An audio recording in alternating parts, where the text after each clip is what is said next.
Hello, welcome again, viewers. As you can see, I am back on camera. Hello, hello. I apologize for the technical difficulties. As you can see, we have technical issues, and also English is an issue to me. We are going to the next series of our game. I'm here joined again by Akari. Thank you so much for joining me again. Oh, my pleasure. Hey, if we get games like that last series, I will stay here all day, or at least until you kick me off. Yeah, that was a really close game. Those are some really close games, and absolutely fantastic play by both teams. I would even say, like, from a Heroes Lounge casting perspective, those were some high-level plays, like CC chain comboing, macro play, camp timing. Honestly, I like that was really, really well played by both teams. I was really impressed, and I'm so honored to be casting them. The girls are playing absolutely fantastic, and I'm almost feeling jelly that I don't get to play. It's so good. Well, actually, it's funny you bring that up because I almost got to play. I signed up to cast, but for a brief period of time, I was actually assigned to a team, and ironically enough, I was assigned to Team Nyx. So we actually get to see the team I almost got to be part of. So I kind of know at least one of the two teams here. Don't know anything about Team Bia, but... We can discuss for a little bit what the goddesses mean, as we mentioned last time. So you know a lot about Goddess Nyx? I do. Nyx is... It's interesting. She is not a goddess in the traditional sense. She's kind of like a primordial being of night. She covers the land, and she is actually... It's funny, my greatest familiarity with her is that she's actually one of the final bosses in the Persona 3 game, which I absolutely love. If you've not played the Persona series, you should. They're amazing. But yeah, it's... So in like Greek mythology, the gods all come from like these primordial forces that make up the world, and then they start having kids, and it just kind of goes crazy. So you don't necessarily have people that pray to Nyx all that much, but she's considered like a massive force that overrules the land and doesn't really acknowledge that people exist so much as opposed to the rest of the gods. Yeah, and Team Baya, it's Team Baya, Goddess Baya. She's actually a goddess of force and power. She's the daughter of the Titans Pallas and Styx. So her father, Pallas, was the Titan of battle and war, and her mother, Styx, the goddess, she was a goddess of the river. So she's a very interesting goddess. I might mispronounce her a lot. I might say Bia only because it's an Irish word. But I will try to lean as much as I can towards Bia to get the pronunciation as correct as possible. People in chat are mentioning that I've got creatures of the night wandering onto camera quite a bit. Oh, I love that. The fact that that it catches on the green screen. It's perfect. If you have an animal and you stream, if you put your animal on stream, I promise you, your stream will improve by quality, quantity. Just saying. Animals on stream is like the highlight of everyone's day when they watch. Absolutely. It's...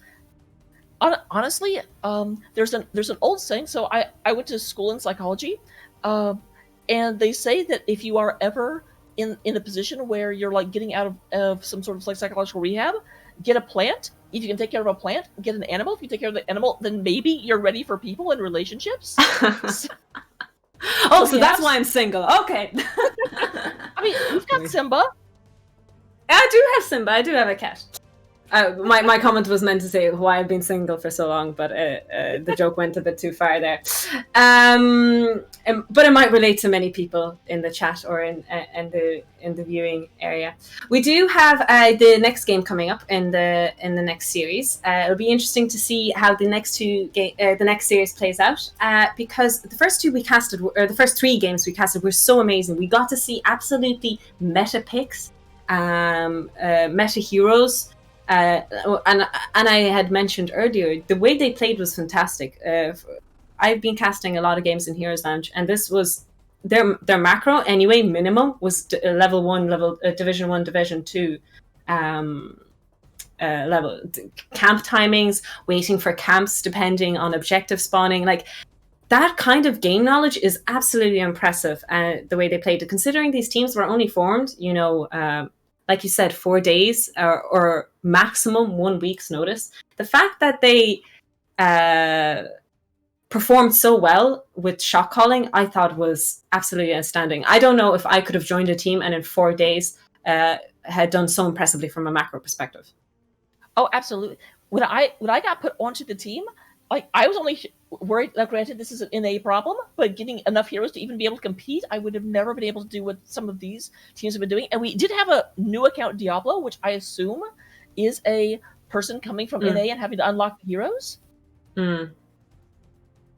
So that was definitely a thing that I was fretting about, but then thankfully I didn't actually have to play because I was like, this is why I didn't sign up. Yeah, I think I'd like to add that actually as a side note to say a huge thank you to all the NA players who are joining Athena Championship. This is just a side note that, you know, a lot of these players are coming in playing with ping, first of all. Second of all, waking up hella early in the morning to play with us. And third of all, having to level up their accounts, having to unlock heroes. Some of them grinded, like we're playing 20 games a day just to get enough gold and to unlock more heroes on top of the ones that were on rotation. So I think, you know, thank you so much to everyone who was working in NA. This includes, like I said, the players, but also, you know, like yourself, Akari, a caster from NA who had to like actually wake up early and on time. Thank you so much. And also people from production and moderators from NA as well. Like that's just really amazing commitment from you guys. I know it might be a small thing maybe to some of you, but I think we're really grateful for the commitment on your side. Yeah, just to make sure that everyone's clear. For the North American players, depending on where they actually lived, it was between 6 a.m. and 9 a.m. when this event started. So. Or possibly even earlier than that if we have some Hawaiian players, but I kind doubt that. Most of the continental U.S. is between 6 and 9, so we'll go ahead and go with that. Or Canada, that's part of NA too. Let me not offend people. Yes, there are a few Canadians as well, so they have joined in the series, and it'll be exciting to see them play. I forgot to mention that while we were casting, we are watching people playing with high ping, so it's really exciting to see. Like, if their internet is very good, their ping is 120, which I think is a bit hard, especially if you're playing a skill shot hero. That is quite difficult. Oh, absolutely. That's one of those times where you're like, okay, I want to take an auto attack. Hero, press A in a direction and hope. Okay, it's not quite that bad, but so we do have. We have finally started on map picks and map bans. Well, we haven't had a map pick yet, but we do have map bans. Finally, we have. The first ban is Dragonshire. In response, we have Sky Temple being banned out. We then have Alterac Pass banned out. And the final ban is going to be Braxis Holdout, otherwise known as Brexit. So we should mention that Team Nyx is going to get map pick. Their map pick is coming up in just a second. That means the first pick and first ban will obviously be going over to the side of Bia. Took me a second to remember the name, but I made it. Bia or Bia? I'm again very unsure about that. It depends on everyone what they prefer. We are going to wait for Team Nyx to decide on their map pick. But the bans that we do see, Dragonshire, Sky Temple, Alterac, and Brexit, we didn't get to see any of those games being played in the last series. So we might possibly have very similar map picks again. You know, Tomb is up, Infernal is up, Towers of Doom is up. Maybe we can see a really nice BOE pick. BOE is a really nice game to cast from a team fighting perspective, constant brawling. Would you look at that? I predicted it. It's BOE.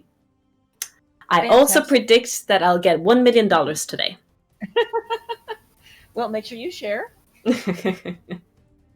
So, yeah, we are going to BOE. The one thing I will mention, just so we actually brought it up, and I know this for a fact, at least 4 members of Team Nyx are actually playing from NA, because, again, I was on that team for a while. Oof. So, big oof. So this will be kind of interesting to see where we go in terms of hero picks. The 4 players that I know to be from NA are Born to Shine, one of the NGS board members, Double Dame, Redtastic, and Volk. So we'll go ahead and get into the game in just a second. As soon as we obviously make the lobby, that's an important first step. Yeah, but we are going to go into BOE. I absolutely love this map as a person who plays things like Maiev, Alarak, things that do really well in those areas. And I absolutely love BOE. It's a very brawly map. The macro, despite it being a small map, the macro in it, there is a big involvement in terms of camp timings and things like that. Also, after the changes with tower focuses, a lot of teams started pushing against the objective. So let's say you end up taking the objective and it goes bot lane, you actually end up sending the 4-man to top lane. It's a very valid strat, and a lot of teams do that. So I would be excited to see if there's, from that side, any macro decisions that would be taken by either of the two teams. Oh my goodness, I'm just looking at all the accounts, level 9, level 10, the amount of games they had to, the amount of time they probably just made new EU accounts to play today with us. Again, I said it once before and I'm going to say it again. Thank you so much to the NA players for your commitment. So appreciated for your commitment and hard work for this. Oh yeah, I can just say Redtastic was definitely just putting in 20, 30 games of play, doing a lot of ARAMs, just trying to get chests, get gold. It was a ridiculous amount of work, but it paid off. Or I guess I shouldn't say that yet. We'll have to see how the games go, but yeah, I definitely spent a decent amount of time ARAMing with her. My account was level 5. It got up to level 20 before Kia actually replaced me, which thank you, because I was... Yes, we do have one EU definitely player on that team. We do have Kia on that team. It would be interesting to see how she plays out with a bunch of people from NA, if there's ping issues, if there's delay issues on comms. I wonder if there is that much delay issues from a comm perspective. I mean, you shouldn't have to wonder. You're experiencing it right now. That's true, but we're very natural with each other. I feel like I'm having a conversation, and it's not too bad. From a casting perspective, it's not too bad. So, no, it's every once in a while. The biggest issue we have is actually not ping related. It's not knowing when the other person's actually finished talking, because we have this annoying habit of taking a breath and the other person. We're mixing up the moment we take a breath and the moment we're actually passing on to each other, but I think it's going pretty well other than that. We're just waiting for a couple of more people to join. This is just a reminder, if there's any people coming into the stream and the cast, that this is ATHENA Championship. It is a all-woman championship, trying to promote an area in the gaming community that is a little under the radar. We are casting the second series now after our first riveting series, and we're pretty excited to see what will be pulled off in this game. Oh, absolutely. As you said, we are going into Battlefield of Eternity, which is very, very exciting, a game we haven't seen yet. It is a double lane map, so double soakers do not have any priority here. Although you still sometimes see characters like Sonya come out just because their damage output is so ridiculous that even though you don't get this double soak value, they still get enough. You also do see a lot of times Artanis with his amateur opponent gets picked up because of the Immortal burn, or you'll just have people just go full team fight, say, yeah, we can't kill the Immortal very quickly, but we can just kill the other group, and then there's no one to race against. Yeah, with 2-lane maps, the minions give additional XP so that the leveling isn't an issue in comparison to 3-lane maps. So something that you mentioned really important there about solo lane, that you don't need priority in it. You rather draft for the team. So you can definitely pick something like really off-putting into the off lane. That might not be amazing, but you can counter that pick will do really, really well from a team fighting perspective, or in this case, race. One of the things we didn't mention about BOE is that when you do draft heroes on this map, you do tend to draft things that will race really, really well. Things like Ming, Greymane, Vala, they do a lot of damage to objectives, single target objectives, and it's something that teams usually prioritize in picks and bans. Absolutely. So I'm very, very, very interested to see will we actually see because the two ways you go here, do we have the race comp or do we have the team fight comp? Usually you kind of go somewhere in between the two. So looks like we're just about ready to go into the game. Bornstein says, here we go. I assume that means she's pressing the button. So we'll get into the game right about soon. And I should have said now. I was so close. Timing is almost perfect. Okay, so we do have the blue team on the left-hand side being Team Nyx, and we do have Team Baya on the right-hand side being Team Red. The ban is going to go over, I believe, to Team Baya. We're just waiting for players at the moment in the loading screen, and we'll see if I am correct. I am correct. Yep, first pick and first ban do go to the side of Baya. Yeah, so I did mention before. Yeah, there we go. I was going to say that they'll ban some DPS picks that are really high priority on this map. Li Ming is one of them. She might not have the best always race in comparison to a lot of people, but she has so much poke as well. So if you're in a situation where you're standing back and trying to reach the immortal, she does a lot of poke damage. So yeah, absolutely. Li Ming does definitely also there is a talent where she does bonus damage if she can hit with all of her magic missiles, and that does really help against the immortal, so it does let her race faster. There's the Sonya. We talked about how Sonya, even though is typically a double soaker, does get picked a lot on this map because her damage output is so ridiculous, especially when you go Wrath and you just tear through the immortal. Anna, interesting. Definitely not map specific, but might be opposing team specific. Yeah, Anna ban is really interesting because it's just she just boosts any magic damage dealing hero so well, so they just don't want to deal with that. They don't want to deal with a really high per carry boosted hero that's going to absolutely wreck the team. And we do see the Falstad ban now. Falstad is very strong at the moment after the rework or the changes in his talents, and they do not want to see or deal with him at all. And we do have that first pick onto the Vala. Obviously, with Monster Hunter, very, very good at burning down the Immortal. I wonder if I'll have an answering Raynor coming from the other side, because Raynor's kind of the counterpart to Vala in terms of race. And indeed, we do have double Eldam going ahead and picking that up, along with, interesting, Kia taking the Mei.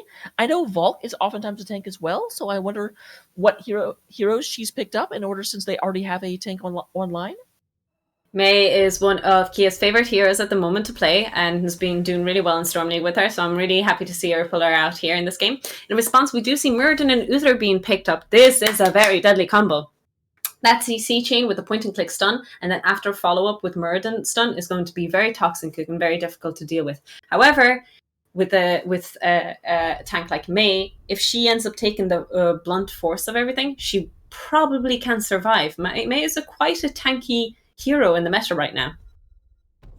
No, absolutely. It's going to be a question of, okay, we do have the Tychus banned out, so that to me says there may be a couple of bruisers coming in as well as Mei. Like, Tychus does burn through Mei's shield and prevents her healing quite a bit, but I also do think that the Tychus ban may mean that we have other high health heroes in the loop for Team Nyx. That is true. Tychus is, though, generally considered a good pick across the board. Again, he about 3-4 patches ago, he got some talent changes and he's been pretty meta ever since. But I am we do see a variant ban. I am expecting the red team, Team Baya, to actually pick up another healer, because something is sus to me when you pick Uther and Vala. When you're picking solo heal Uther with Vala, that's pretty suspicious. So, all cast long, you've been saying don't be suspicious, and now you're the one getting sus. Oh, Jaina as the follow-up mage with Raynor for the race, Jaina for the damage, and we have Lily! Lily, fantastic. Very, very interested to see where this goes. Definitely going to reduce some of Vala's auto attack, but the weird thing about that is I think Vala's going to go more the Q build for Monster Hunter, so I'm not sure how effective Lily will actually be, but just watching that panda run around the battlefield is fun in its own right. Lily did get buffed in the last patch as well, so she seems to be doing pretty well in the meta right now. Ooh, and we do see an Oriel and a Gaslam. Oh, this is fantastic. I love this draft. It's so good on the side of Team Baya. I just have a lot of picks in there that I really enjoy.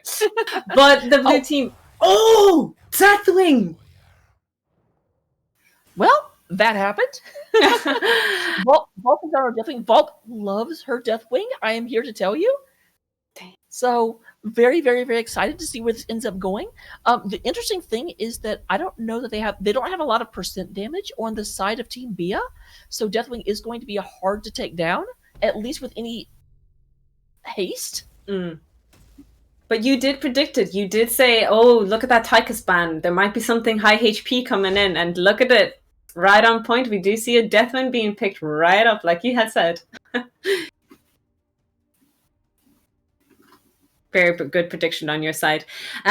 We are going to go into game number 1 in the second series of the Athena Championship. We have Team Nyx versus Team Bia, blue team versus the red team, with spicy picks and spicy drafts coming in onto the first map, Battlefield of Eternity. Which comp do you think is going to fare better, Akari, in your opinion? Well, it is difficult for me because obviously being a former member of Team Nyx, I have to be on the side of Nyx. But if I try and take myself out of that for a second, I do think Raynor has better burn than Vala. The thing that concerns me is that the only real front line that Nyx has is May and Deathwing, whereas Uther, Gaslow, and Murden could all press in against them. So I do think that they may actually get around May and be able to get to the backline very, very quickly and easily. And with that, we are going to introduce. Apologies. We're going to introduce the teams to the viewers. We have Born to Shine playing Jaina, Valk on Deathwing, Kia on May, Double L Dame on Raynor, and Redtastic playing Lily on the blue team, Team Nyx. Meanwhile, on the side of Team Bia, we do go ahead and have Miss Stool playing the Murden, Kelmore coming in on that Ariel, the Angel of Hope, Vala coming in on the Demon Hunter, Scaly playing Vala. Whoops. Uther being played by, is that Miss So-and-so? She's moving around, but I'm going to assume so. And then Gaslow is being played by Syl. It's always hard to read their name. It looks like Deathwing did crash down on the bottom lane, possibly looking for a pickoff. Great damage there on the Vala and Uther, but it might have been slightly a bit waste of time. Valk is flying in the air, but she's going to miss a couple of XP because she has to stay in the air for 8 seconds. Great engage by Kia, pushing back. Oriel gets stunned. So does Uther. The follow-up almost connecting, but Oriel does get away with very low HP. Great combo there by Kia, and Double Dam does need to be a little bit careful there. So yeah, actually, surprisingly enough, it looks like Team Nyx has an experience advantage, which I don't quite know how that happened, considering that they lost experience up top. But, oh, never mind. It was just an optical illusion, but both teams are level 2 now. Yeah, it did turn out that Deathwing did clutch the last couple of minions, so really well played there, and great timing there by Valk. We should have never doubted her. Great Stonebrawl there. On Redtastic, Kia zoning away the enemy red team to ensure that her backline remains safe. All right, we do have Murden moving in, going ahead and hammering the Lily. Kia pushing the red team out into a really awkward position. Uther falling extremely low, but so does Kia. She almost dies, but great unstoppable there to clench her HP. Uther gets away with an Oriel save there. Meanwhile, Deathwing up top, still at full health. Gasol having a very, very difficult time moving in on that Deathwing. There is Mistul moving around bottom looking for a pick, but we actually did have a hearth back from both May and Born to Shine. So you need to be a little bit careful being out there in the lane. This gave the opportunity for the red team to take the bot camp. Scaly is going to hearth back to reset on the mana that she lost. But again, one thing I would mention about scaling is that Vala scales really well to late game, but so does Jaina. So the fact that both teams do have decent scaling isn't something to worry about, as in they could wait and patiently wait for late game. If that is something that they're trying to look to do. We do see both teams picking up the camps. Perfect timing, just right before the objective spawns so that the camps push while people are racing and forcing the objective. Red team waiting a few seconds though, which is a really good call by them. So that is going to mean that, well, obviously Ariel is not going to have mana, but Ariel doesn't use mana, so no issue there. We did actually see a hearth back from Team Nyx because they are mana users and they wanted to come into this fight full up. Raynor is moving in. There is the Deathwing Flame Breath. Much faster burn on the side of Team Nyx. Team Nyx is racing this a lot faster than Team Bia, partially because they were on top of it slightly ahead as well, but also a lot of value from Exterminator from Raynor. Yes, absolutely. Do have Monster Hunter coming out from Vala, which is expected, but we do also have Exterminator from Raynor, as you said. And it does look like the Immortal is going to go down before the might of Team Nyx. Everything is swallowed in darkness as Nyx takes the map, or at least the field. Team Nyx does take the objective and are going to decide to push with it. May possibly looking to cut out Kelmore here on Oriel, decides to play safe to ensure that her team is just in a good position. Deathwing posturing around, wondering if he should stay with team or go down and deal with Gaso. Oh, great combo there by May and great engage. Uther is running out really low. Oriel doing everything she can to save her. Gets stunned by the Immortal and get away with really low HP. This is a very difficult combo to pull off for the blue team because the red team has just double heal and is very difficult to secure kills. Yep, no one has actually fallen on either side yet, but a lot of retreat is being called in from Team Bia. But we do have the Immortal going down. The front wall did go down, but the Moonwell critically did stay up. The Moonwell did stay up. The front wall is down, and that is fine. First objective usually only gets that great jump there by Murden and the Stormbolt onto the Raynor. Double Dam in a bit of a sticky situation, but Kia somehow ends up into the backline. Tries to focus the Vala as much as possible. Murden in a spot of trouble, cleanse to make sure that he can jump himself right out. Double Down playing really aggressively, trying to get globes, trying to pressure the Vala, ensure that the team can get. And the brawl doesn't stop! There's a stun on the Oriel and the Uther. He is like, my abilities are on cooldown. We go again, team. We go again. Yeah, Deathwing actually went into the air for just a second, was considering engaging, but then did land back at the bottom. Realized there was not an actual pick-off to be had. Yeah, the red team were thinking about taking the camp here. Deathwing is in a position taking the bot camp at the moment, which is a really good opportunity for him to do so. Blue team is also taking the top camp. Blue team is dominating the camp side of the map anyway, so far. So, yep. This is going to give them a slight experience advantage as they pick both of these up, or at least one of them. It does look like Gasol is moving down to contest the Deathwing, though. Yeah, this contest... Okay, never mind. I was going to say this is interesting. Yeah. Is very good at finding a location, but decides not to engage into that. Murden jumps in looking to get a Stormbolt. Oh, that Stormbolt just loves Lily. Murden's like, we're going to stun the Lily the whole time. We do see Sledgehammer being picked up now by... Oh. Thought there would be a spicy engage there. Now, one thing that is interesting that I want to point out is that the Gaslow did not go the percent damage at level 4. Which is interesting considering that she's fighting a Deathwing. The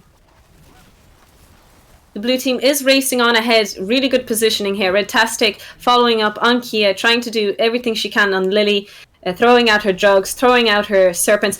Raynor getting really low with the great Stormbolt there. My Murden jumps in. Murden's like, you're not getting anywhere, Raynor. I want you.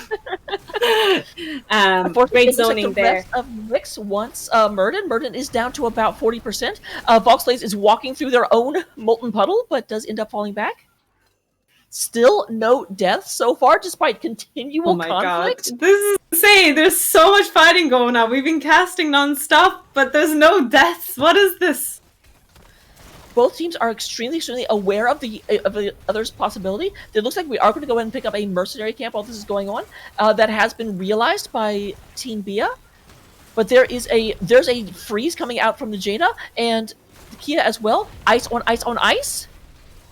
Ice on ice on ice, and the red team is popping extremely low. Great clutch saves on the Vala. Murden has to jump out. He's popping extremely low. So, trying to zone out the rest of the team. Great Stormbolt there to lock down the Kia to ensure that she doesn't chase on. And the blue team is in a position to race as the red team have to back off.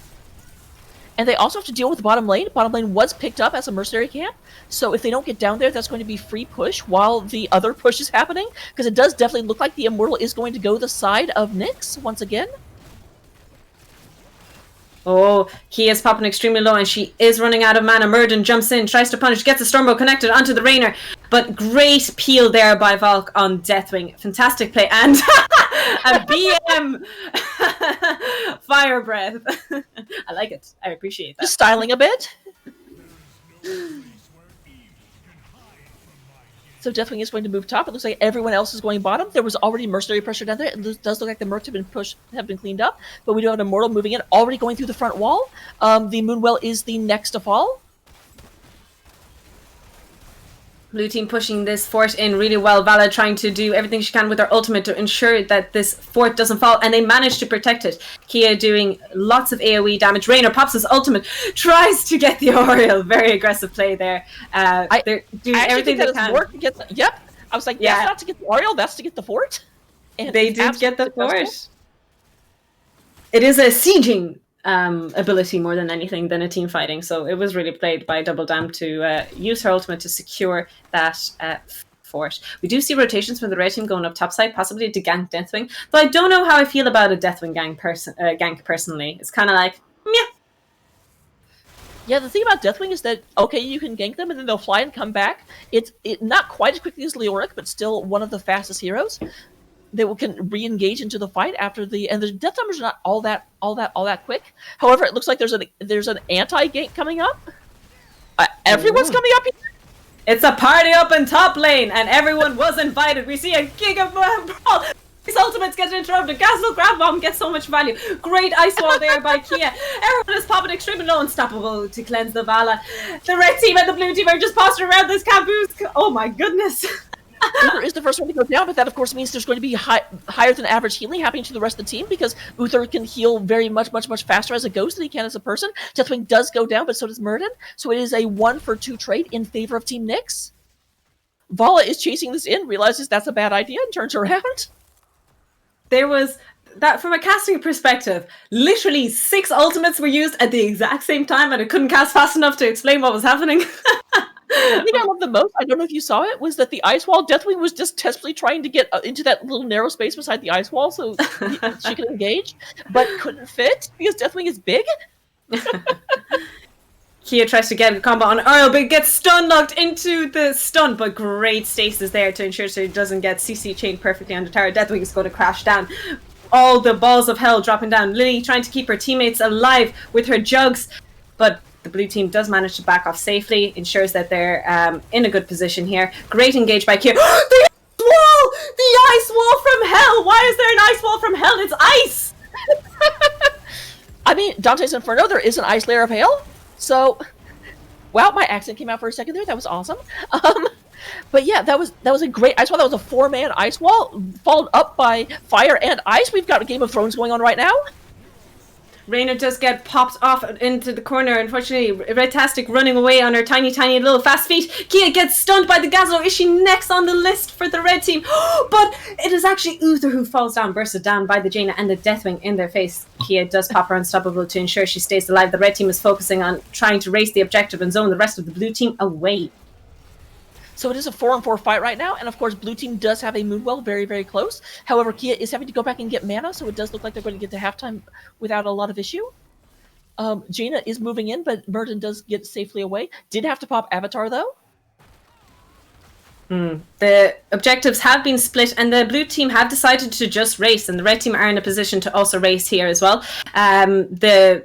The red team do win the race, do get the objective, but great shot calling there by the side of the blue team to ensure that they get the camp to help them push against this objective.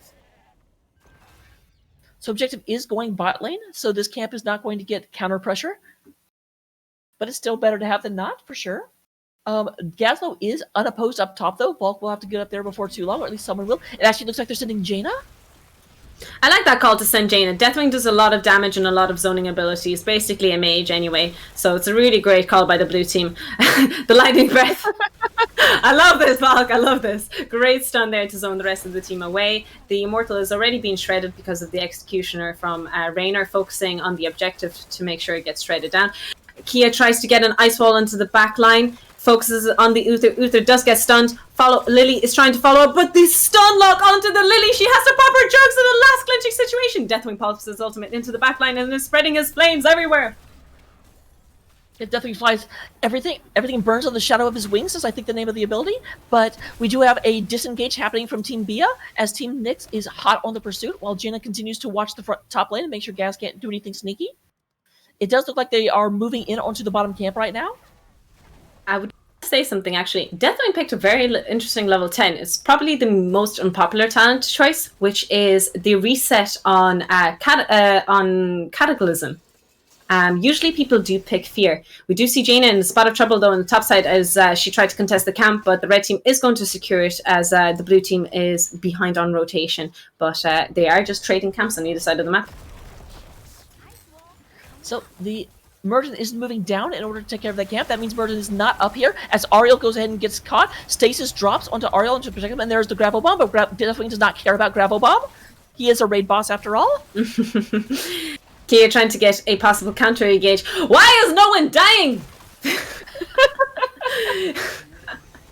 Oh, maybe I spoke too soon. Oriel is popping extremely low as Deathwing tries to focus her down. But Reynor does pop ultimate to ensure that they get the fort. Who needs death when you can get structures instead?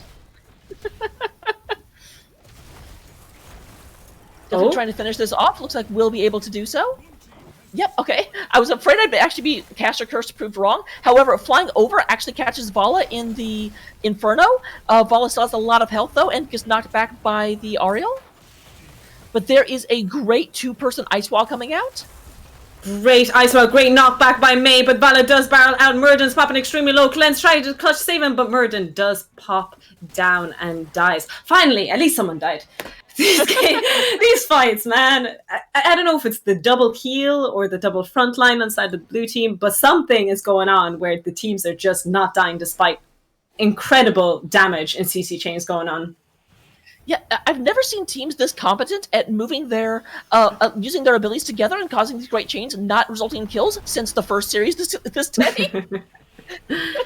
Great zoning by the blue team here. They decided to send their 2 DPS players to go and zone to race, while the rest of the front line focus the front line. Vala popping extremely low. Oof, that talent that procs the flame is very, very hard to deal with from Deathwing, and Vala does get extremely low because of that. I do want to point. I actually almost wonder if this because a lot of this comes down to that last second Deathwing pick that I believe caught Team Bia a little bit off guard, and I wonder if that was a little bit of. Oh, never mind. I'll talk later. We do see Lily and May being popped off here. They tried to invade the camp, but it was unsuccessful. Great response by the red team, by the way, to step in there and secure that camp to ensure that, this is our camp and we're taking it. You took the objective, at least give us our camp, please. So, Reynor and Jaina being a little bit aggressive right now. They are obviously down 2 people, and actually 3, because Deathwing's in bottom lane. I don't necessarily think they should be chasing this. No, they decided to just focus the objective, make sure it doesn't get a keep wall here, which is a really good call. Gazlo and Deathwing in the bot lane, battling it out. Again, like you were saying, Gazlo is having slightly bit more trouble on the side of Deathwing, but late game, Deathwing is going to have an issue as the damage taken does scale so much better than the HP Absolutely. that he receives. But yeah, what I was saying before is that if Team Bia knew that they were fighting against mostly NA team members that didn't have accounts until recently, Deathwing is the last hero you'd expect them to be able to get a hold of without spending real money. So I wonder if that was kind of a bit of a bamboozle from Valk, taking the last hero that a would think they would have. It is very difficult, but I suppose if you play a role and you buy your top 3 heroes, I don't think you will be choked out too much. So I think it should be okay. We do see the blue team and the red team on the top side posturing around, looking for an engage here. Kia looking very aggressively, gets whipped into the wall, stun locked there by Murden, followed by Bala, but she does get her unstoppable off. Great CC chain onto Lily as she gets bursted down, but she doesn't die! Why did she not die? Okay, I spoke too soon. Lily has died, definitely in the backline trying to focus. It gets his ultimate off and flames through Uther in the stasis. Gets clutch saved, but does die. However, he's going to continue healing his teammates. Jaina in the stains, born to shine, trying to do everything she can, but she falls. I've got to say just how unfortunate it was for Uther in that moment, because, he got stuck in a stasis, and then all of a sudden Hyperion came from one side, Deathwing flew in from the other side. Oh, that was a very funny situation there. But I would like to note that the red team did win that team fight, despite it being a 4v5 situation. Gasol was actually not in the team fight and was in the bot lane the whole time. Double Dam is in a bit of a situation, no! Now that is a ping issue, I see. Yep. Gaslow didn't realize that she had already killed the Rainer. Oh, very, very well played there. Very good invade by the red team. If this is going to be probably a full health Immortal, because obviously Rainer will not be back for another 35 seconds, they might be able to stall that long, but it depends on where the Immortals go. Level 19 for both teams, however. It is level 19 for both teams, both talent similar. The blue team is posturing around, possibly looking to force them off the objective with Deathwing, Lily, and May. May getting a great ice wall there on the backliners, puts her stun ultimate. Great CC chain on the Valley. She's popping extremely low, but the double healer is just keeping her alive. Lily's jugs go out to desperately try and save the Deathwing, but Deathwing ain't taking any of those jugs. Deathwing not interested in being saved by a panda. Has too much pride for that. Too prideful, Dragon. Way too prideful. So we have the Immortal going to top lane. Already Deathwing is in place in order to stop the wave. Here comes the red team moving in, though. Deathwing is going to leave a trail of fire, but I think it'll actually go away before... Nope, never mind. It will actually kind of delay their advance. It is a good way of just delaying the advance. Murden decides he's going to jump in. Stormbolt the backline, great engage there. Kia is popping extremely low. Grab Bomb doesn't connect to the front line. Kia is still being absolutely pressured and shredded here by the Murden with the late game 45 stacks on Perfect Storm, by the way. Monka T. Wow, I had not noticed that. Yep, there goes Jaina being taken out, unfortunately. This could actually be a great turnaround coming in for Team Bia. Team Bia jumps in onto the Reina. Great CC chain. Raytastic is trying to run away on her little feet. Kia is doing everything she can to peel for her healer as the red team focuses on the keep. Oh. All right, there is the Immortal is on the Nexus itself. 2 members of Team Bia are down. Bulk, unfortunately, very, very low health and has to take to the sky in order to fix that. There's the perfect stasis, comes down at 400 health point for Kelmore. And it does look like the core is down to 10%. Never mind. There was an extra 1 in my 10%. And the core does fall down. GG, what a great comeback by Team Bia. They did have a very rough start there, and they played it fantastically well. Great comeback by that team, fantastic. Both teams played that really well. There was a lot of back and forth. No one dying for a very long time, and it was a very stressful time for us as casters. Because if too many people stay alive, they're doing too many things. We need deaths. Yeah, it's hard to keep up with what 10 people are doing. Can you kill off a couple of them? Yeah, kill a few people there, please, because we want to be able to cast a lot better.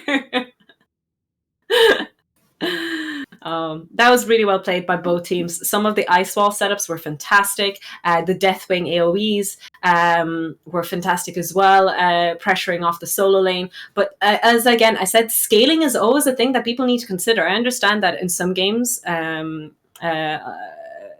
unlike HOTS, maybe a lot of people forget that scaling is a thing. And Murden, with his level 1 talent, absolutely scales infinitely to late game. Vala does a lot of damage late game. And all those things kind of build up to give you an advantage towards later in the game. And they played to their cards, and they played it well. So really well played to Team Bia, and of course to Team Nyx. I am very interested to see what's going to happen in the next game, because I am curious how deep the hero pool of Team Nyx actually is, except for Kia, obviously.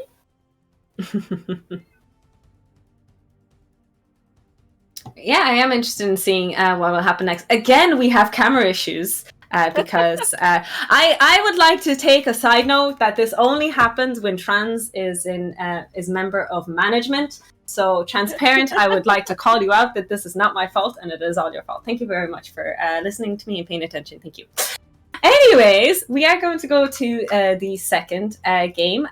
Team Nyx has decided to go for first picks, so we will be expecting Team Bia to decide the map. They'll need a couple of minutes to do so, I'm expecting.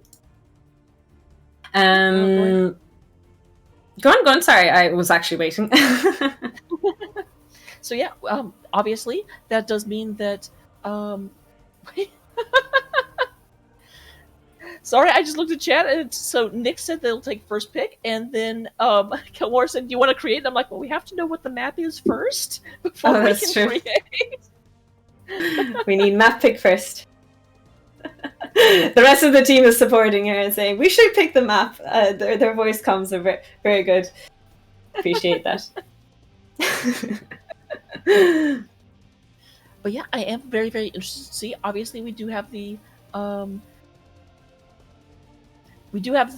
most of the same bands coming out last time, so we may see a map we saw in the first series. I'm trying to think what map is in the pool that we haven't actually cast yet and is also not banned. I'm not sure there is one, but I feel like there should be at least one. But unless, I don't think Garden of Terror is actually in the pool, so I believe Garden of Terror is not in the pool, though I could be wrong. Hanamura is not in rotation either. So I do think chances are we are going to see a map from the first set, from the first series, which is okay. We don't mind recasting games. Tomb of Spider Queen. Cursed Hollow, that's the other map. Oh, Cursed Hollow. Be one. Because I was just like, okay, there are 4 maps banned. We have cast 4 matches today. There are that does not add You're very good at math, Akira. I'm very good, very good. So Cursed Hollow would be an interesting map to cast. It's one of my favorite maps from a macro and a micro perspective. Macro-wise, it is map big, and from micro perspective, it very very nice skirmishes, very nice narrow ways where to take team fights. I'm also forgetting about Alterac and Volskaya, so there were actually 3 ones I could have thought of. Volskaya did get banned out. Alterac did get banned out by Team Nyx, so we won't be going to Alterac today. And as we were speaking, Team Abaya did decide to go for Cursed Hollow. All right. I get to... Okay, so I'm also going to win $1 million today, because really both of us are profits.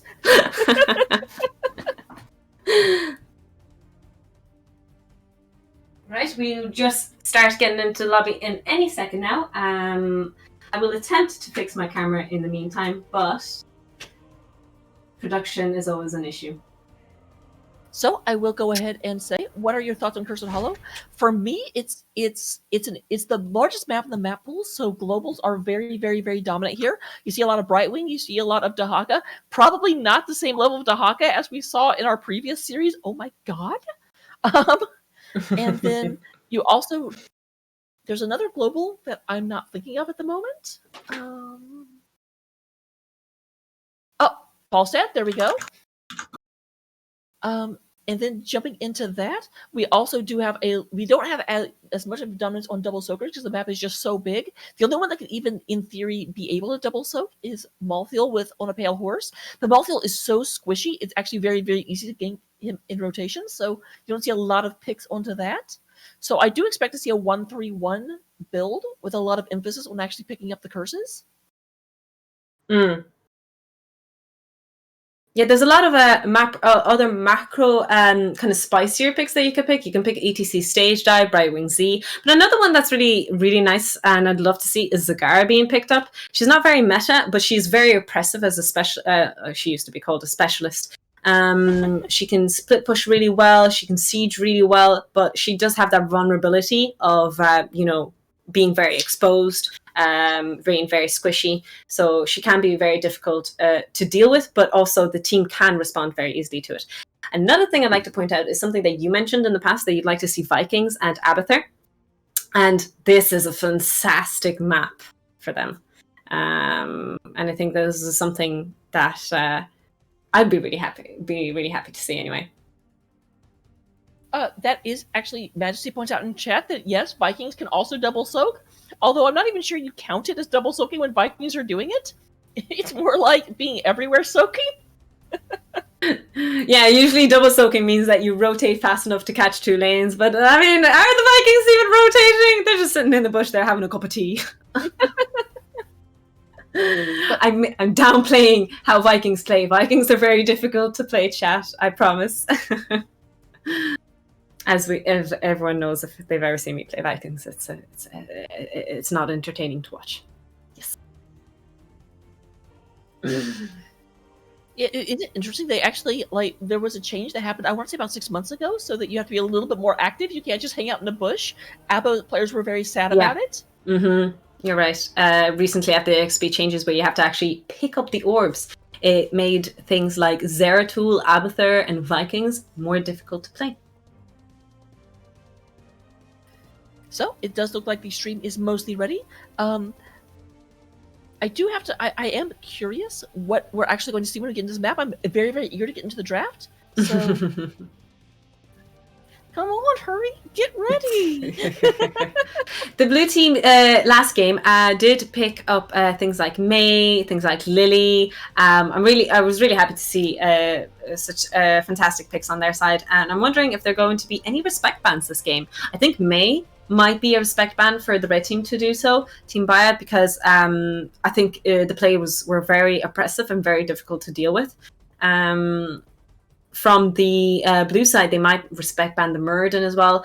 Maybe I'm leaning towards complementing the tanks, but when a tank is CC chaining and being so aggressive and the team is able to follow up, it is such a toxic playstyle and very difficult to deal with. So what else do you think might be respect banned out this game? I do have to wonder if the Deathwing might end up being banned out, just because, again, that is a pseudo-global on this map. It was very, very well played, especially in the early game. Late game, they kind of were able to catch up in scaling and overwhelm it, but it's definitely a thing that caught them slightly off guard. They also could just take some percent damage and be able to deal with it a little bit more effectively, so I'm not sure that banning it out is necessary. Yeah, maybe instead of banning it out, they're going to draft something to deal better with it, or to respond to it better, if that makes sense. We do seem to have both teams ready, and we are excited to start the second series and the second game in the ATHENA Championship. For those of you who are just joining, ATHENA Championship is a all-women's championship cup where women are battling out in a Swiss-style matchup for the prize of being the best female team ever. All right, so we've got this being taken care of. We're going into the draft right now. Obviously, first pick and first ban do go to the side of Team Nyx because they did choose that. So we'll have to see what their battle plan is for this particular round. We did see a Falstad ban last game, and I'm wondering, like, if you banned Falstad and BOE, hands down, you're probably going to ban him on Cursed Hollow. He's very strong at the moment in the meta. A couple of talents are banned out with his W build, being Buggy. It's been buggy for a while. When they fixed one bug, they created another. So I am expecting to see that banned or first picked. Well, there you go. Knowing exactly what you're talking about, because we do have the first ban and also the first pick of a ban going on to Falstad. Possibly because the ladies haven't, like, as you mentioned, that the NA team haven't been able to buy and purchase all the heroes. And one of their strats might have been, let's not bother wasting coins on heroes that are going to be probably banned anyway. So I think that's a really a smart strat. Don't purchase the heroes that are super, super meta and broken in the hero pool because they're going to be banned anyway. Let's spend our coins on things that we're actually going to play. It definitely makes sense. We also have the second ban coming out on Li Ming. Li Ming, kind of similar to Towers of Doom, a very, very long-range, difficult hero because she can stall out forever because you can't move while you're channeling it. So we'll have to go ahead and see. It does look like they are getting rid of the Uther. They did not like running into Uther in game number 1. So they said, nope, no thanks. That was not a thing we enjoyed. Even though, ironically, Uther was the one they killed the most, but then Uther was one of those interesting heroes that when you kill him, he gets stronger, at least for a little bit. Yeah, it was really interesting. They did end up killing and CC chaining Uther and managing to shut him down. But, that's the issue. At the end of the day, if you kill Uther, he's just going to continue healing. He's more useful dead than he is alive to the team. Once he uses his ultimate and once he CC chains someone perfectly, I mean, what do you see as he to the team anyway? So, yeah. Oh my god, I don't know if you played back in Alpha. I remember when Uther used to be able to use all of his abilities while dead. So you'd have a ghost Uther stunning people with Hammer of Justice. It was disgusting. Oh, but Sonya is not banned out. because of the fact that they obviously banned Uther instead. That means that Volkslays does get on Sonya immediately. We do see the first lock in Sonya. That really interesting point, because in the previous series, Sonya was permanently banned. She was never picked or drafted. So seeing her first picked, and probably this is the first time we are actually seeing her being played at all. We do see the ATHENA pick and a Malfurion. We do get to see the ABBA gameplay we were talking about for so long. So yeah, very, very interested to see this. ABBA obviously mine up the map and make it very, very difficult to go and actually get the points. But it is interesting because ABBA is kind of like half a hero until level 10. So that may give an opportunity to Team Nyx to get a lot of damage done before ABBA really comes online. We do have Cassia and Mei picked up once again. Kia going on the Mei. It's kind of interesting to me that so far the only player on Team Nyx that's used the same hero in both games is the one with the largest hero pool. Yeah, that makes sense that they do have a larger hero pool considering they have more EU players. But we do see the Kia picking up her Mei again. It wasn't respect banned like we had predicted or thought it was. The blue team is opting for banning Comfort, though, with that Uther ban. And I'm wondering if they're going to ban something else, something like the Muradin again, which is very toxic and difficult to deal with an Abathur hat, let me tell you. No, they actually get rid of the Vala, which is interesting. Vala was kind of specifically a pick because of the presence of the Immortal. I kind of don't suspect it would be picked anyway, but I mean, if you did struggle with it, there's no reason not to take it out.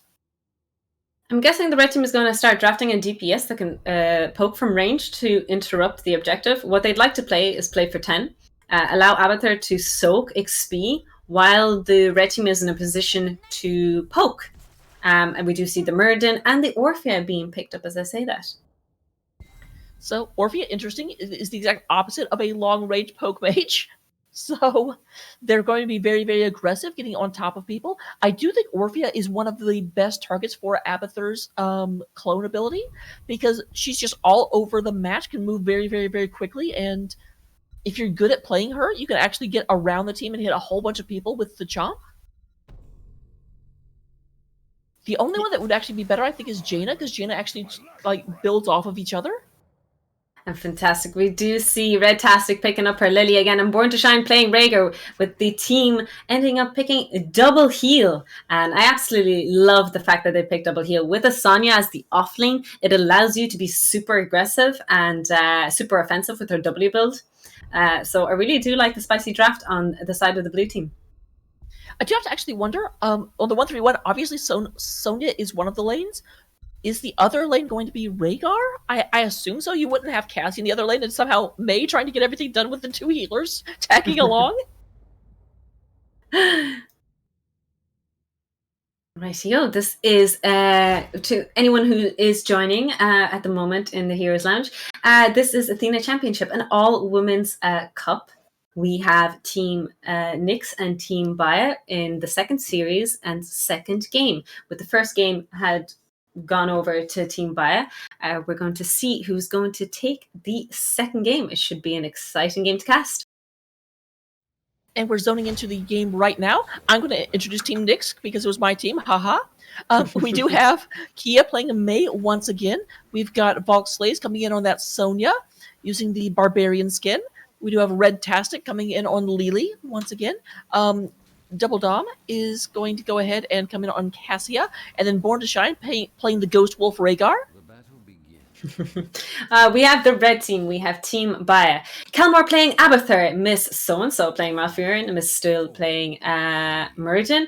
Scaly on Orphea. And Sile on the Thrall. As the two teams battle it out in mid lane. So everyone is moving in for the ARAM phase, except for Abathur. Abathur does not play with the ARAM friends. Seems rude.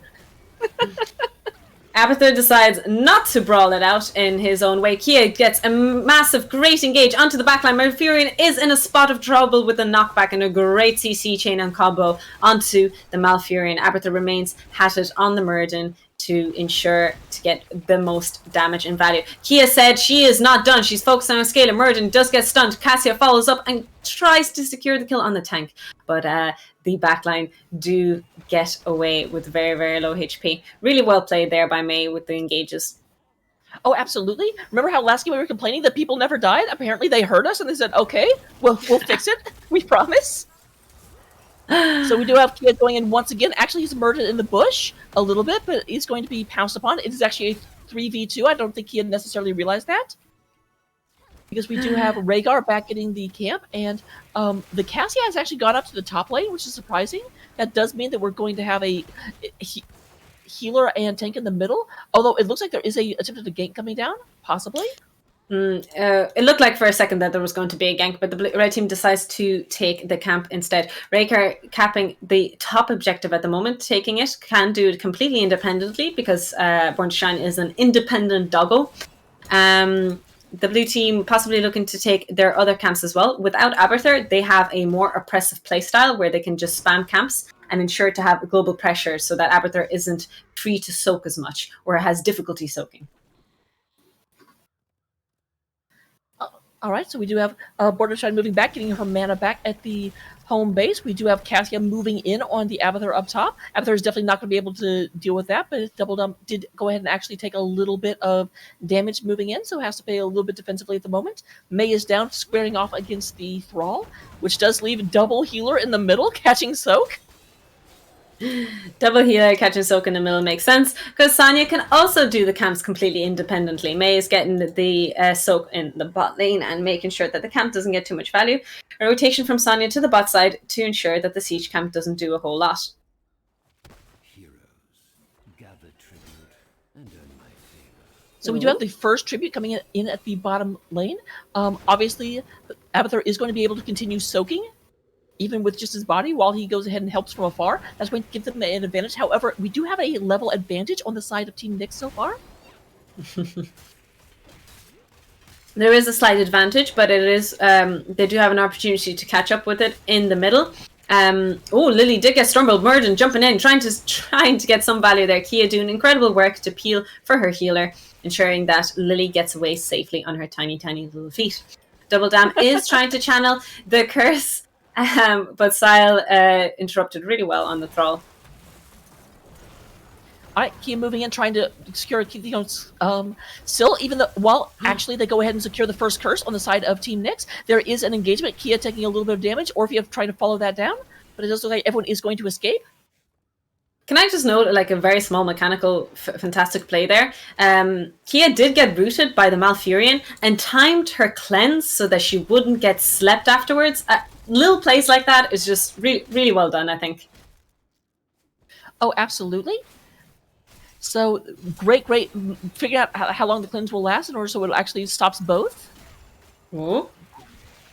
Still taking a little bit of damage. Kia throwing snowballs at them.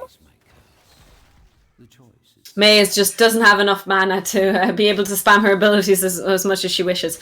The first objective did go over to the blue side, as it should, considering that the red team do have Abathur. They're playing for level 10. They're probably going to give up this objective as well and wait for level 10 team fight for the third objective. But they could posture around and look for something here, as we do see Valk popping a little bit low here by the Murden and the Abathur hat. So there is Kia moving in, dropping everyone back. We do have the Orphea a little bit out of position. Sony is going in, spinning to win the entire area, and there we have a dead baby mage. Orphea does get popped, and great zoning there, and the blue team did manage to get the objective. Abathur getting the bottom soak, Thrall getting the mid soak during that whole thing. They are playing for 10. They are giving up objectives. They don't care. They want to play for level 10 because that is their power spike with an Abathur. Absolutely. So right now, they being Nyx, definitely wants to go ahead and get this third objective and be able to push in and get a lot of damage before Abathur's power spike comes online. That way they have lane pressure while Abathur is able to make the team fights a little bit more even. This is the opportunity that they have. The red team is getting the bot siege camp. Oof, they are level and a half away from getting the objective, though. It is on their side, but they are not getting that close to level 10, while the red team has a slight advantage in that area. Valk positioning herself to get her W's to bounce up and down, but she took too many tower shots. Murden is going to stumble. Orphea, follow-up damage. Valk is popping extremely low. Spin to win. With the... Oh no! Oh no. And Sonya does fall down.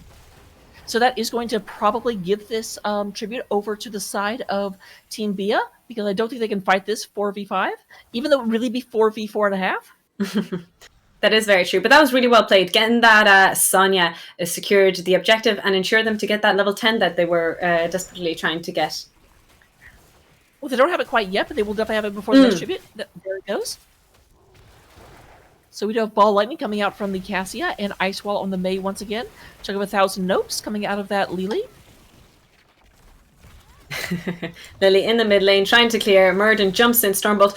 Mewstill has been playing so aggressively on Murden. Like, wow. Those jumps and Stormbolts are being so fantastic. Really like the aggressive playstyle and playing really well. The top side is a bit of a fiesta going on. Born to Shine taking a bit of damage, trying to save Valk. Murden jumps in, gets a great stun onto the Rhaegar. Cassia falls down as the balls end up spreading continuously towards the red team, but it just wasn't enough. Well, we do have the tribute going to spawn in about 30 seconds down at the exact opposite end of the map, but it does look like a boss call has been called on the side of Team Bia. This is going to delay them enough that Cassia will be back for the tribute, but obviously we'll have to deal with a boss in top lane. Yeah, so it's an interesting call. Going to take boss, but they're not going to get objective. The blue team looking around at boss as well. I'm not sure what the strat is. Boss and give up objective, or do they think they're going to make it in time to objective?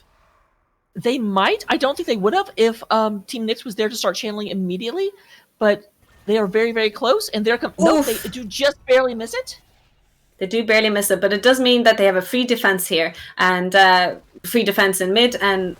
Sorry, free defense in top, and they can defend mid and bottom, while Sonya is in top lane trying to clear that boss push. So we do have a lot of pressure being put onto bottom right now. 3 members of Team Nyx are down there, but we do have the Crushing Jaws come out and go ahead and stun 2 people. However, they are moving past the fort. The fort is obviously turned off thanks to the curse, and so there is the Bouncy Lightning. Does actually take out Orphea once again. You really good. Oh, the Ice Wall just as Malfurion popped his ultimate, but the CC chain isn't quite connecting. The sleep to save herself, really well played there, Malfurion, and gets away from the Mei combo. Thrall is defending mid with the Aberther Mule. They're doing a lot of work. Born to Shine is doing everything she can on Rhaegar to push Thrall versus Rhaegar. And Sonya is aggressively taking the enemy camp while everything is going on under their noses. I do have to say it's a little bit surprising that Malfurion, Master of the Elements, is susceptible to being frozen, but... The red team aren't bad behind on talents here. They're only half a level. Going to get...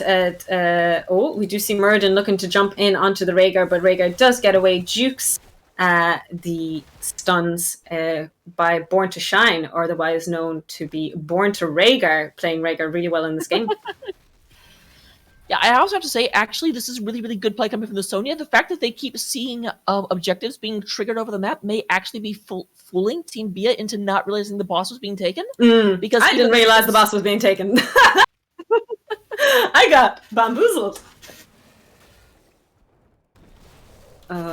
The blue team does manage to get the bot boss and are pushing. I decide not to push with it, and are setting up to do possibly the objective Thrall in the bush, anchoring, waiting to see if he can get the Sonya into the gank. But Cassie has already been rotating.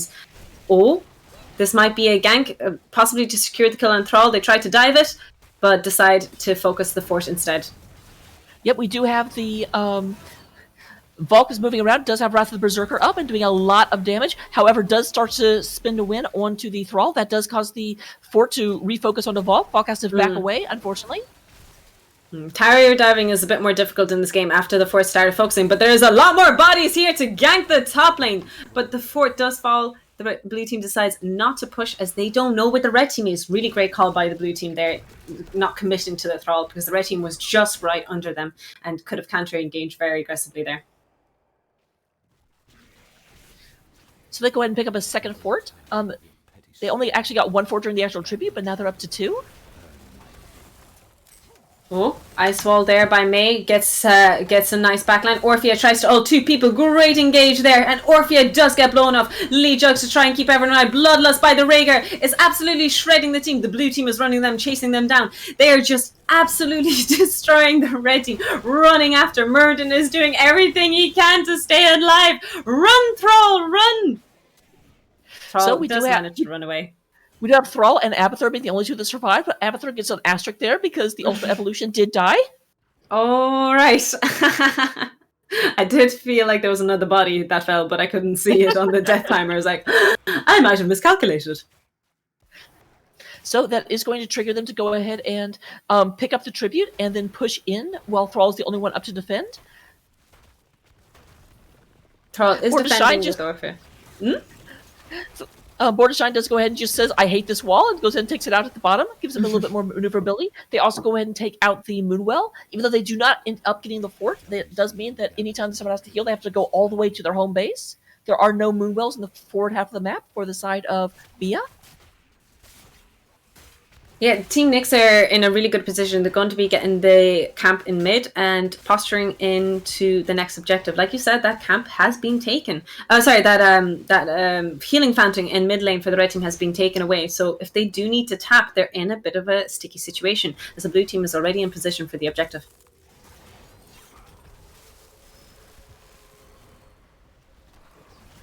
Oh, All right. Great Stormbolt there by Murden to interrupt the channel. Bloodlust is being popped. Orphea ultimate. Lily's ultimate gets interrupted. Scaly is popping extremely low. Great Ice Wall there by May. Oh my goodness. This is another Ice Wall from hell, and it is from hell. Sile and Malfurion are the only ones who are living, but are they even going to live long? Abathur tries to hack to save the Thrall, and they do get away safely. That Ice Wall was really well played. That Ice Wall deserves a chef's kiss. That was amazing. It just completely locked down the entire battlefield. And we do go ahead and have the second tribute picked up on the side of Nyx, or I guess the 5th, if you want to count correctly. While all that has happened, Malfurion is putting the backline to sleep, trying to defend this mid fort, trying to ensure that the mule does not heal the fort, but the mule does go down. With no fort to heal, the mule said, I am retired. Easiest commission ever got. Go and take over this fort. Oh, are you gone? I'll just take the money and go home. The blue team is taking the top fort, posturing around possibly the boss. They're wondering, the red team might be giving up objective again and might be going for the boss call instead. Yep, we do have Sonya moving down to secure the tribute. It is coming up in about 4 seconds. Once again, unfortunately, we actually do not have Team Bia in the area. They're moving down right now. They will be in time to interrupt, but they'll have to interrupt as opposed to fight. And great zoning. Valk Slays being very, very far up in advance. Really great zoning there by the blue team, and they do secure the objective. They're all rushing bot side to try and secure a keep. With this second objective, with second curse, they are looking to possibly get a fort. Born to Shine in a spot of trouble. Great Stormbolt. Orphea ultimate. CC chain as double dam is popping extremely low, but she does get away. Kia peels for her team fantastically, keeping her backline alive. Lily pops her jugs to heal up the remaining HP of her teammates. Frankly, they're actually down here just distracting the other team because Sony is pushing mid. Meanwhile, there is a camp pushing in top. So they don't actually have to win this fight. They just have to keep their opponents here. Doing very well about that. A lot of ultimates did get popped on the side of the red team, but the blue team still has great opportunities to engage. Icewall to try and zone out the team. Really great zoning. Bloodlust being popped. Murden is getting absolutely shredded. Thrall tries to peel with his ultimate. Scaly is popping extremely low as Cassio is running down. Clone being popped to try and zone out Double Dam and keep her away from the team. But the great route, the cleanse to try and save by Rhaegar, but it was just not quite enough. Kelmore is trying to do as much damage on the clone, but not quite enough to secure a second kill. But really great defense and really well played by the red team. However, look up at the top keep. It is currently being sieged down. Abathur's trying to defend that, bringing up the shield. But, the actual siege minions turn focus. I actually thought the keep was going to go down. But it is going to stay up. And, of course, with Mule, that keep can be fully healed.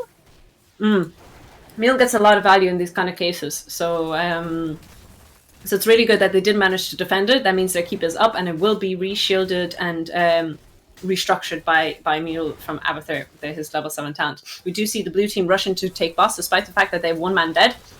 Knowing that the red team is in a position they have to push out the lanes, they have to defend, they were in no position to contest boss.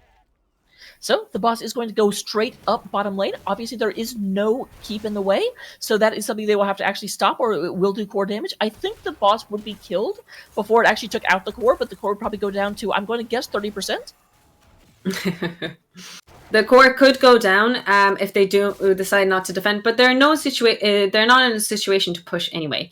I think the red team has decided, you know what, we're just going to go and we're going to shred this boss instead and defend the double boss rather than contesting the top boss. Really good call. They're level 19, they're not level 20. It is not a fight they want to take.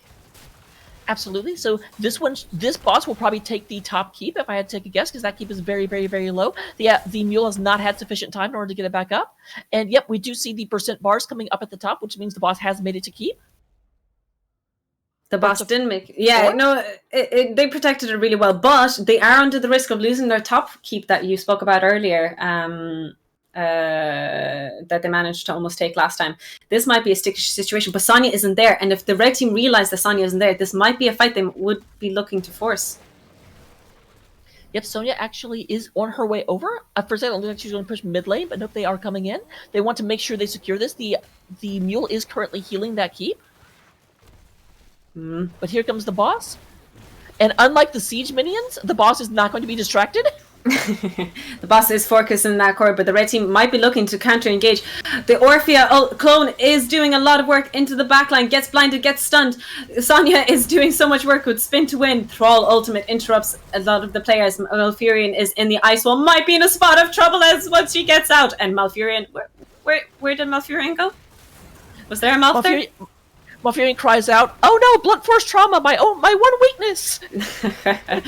Malfurion does get in the ice wall and does get bursted down as the blue team are actually focusing to see if they can focus the core. But Rhaegar is popping extremely low. Double Damon is in really spotty position. Throws out her balls, but it doesn't quite connect and stay infinite. Abathur is already muling the core to protect it. Murden is chasing down the rest of the team. Orphea secures a kill on Cassia. They don't need a healer. They just want kills. Sonya gets stormbolted. May is trying to do everything she can to peel for the Sonya, but it isn't quite enough as Abathur secures the kill on Sonya and the red team continues to chase. So yep, Kia is getting very, very low. Already used her trait, trying to get away. However, it does look like the blue team has to turn back because they do have 3 catapults getting to core right now, so they have to go back and defend that. They will be successfully defended. The Becatas will be stopped. Core got down to 79%, is currently gaining shields, but it actually went up to 81%. Oh, of course, Mule. I'm smart. Mule does continue to heal the core. We do have a DC. Sile did indeed leave the game. It might have been a riveting core defense, and her PC might have had an incident as we wait for the teams to reconnect. Whew. So, what do you think about that series, the game so far? Well, I'm happy to say that it looks like Nyx is going to win game 2, and I only say that because I won a game 3. I want to see as many of these games these teams play as possible. Because right now they have a very dominant position. We're back in the game, never mind. Yeah, very fast reconnection. The PC clearly didn't die out as much as I thought it would, out of excitement. But the teams are back. The blue team does get the channel on the objective. The red team is taking comp and deep pushing the other lanes. Abathur is obviously going to help with deep pushing the lanes, but it does mean that he's going to be wasteful of his mines and be using them rather than for vision. He'd be using them to deep push the lanes instead. So the red team are in a spot of trouble, but it's not GG yet. It is not game over. Absolutely. The red team has everything and all to play for.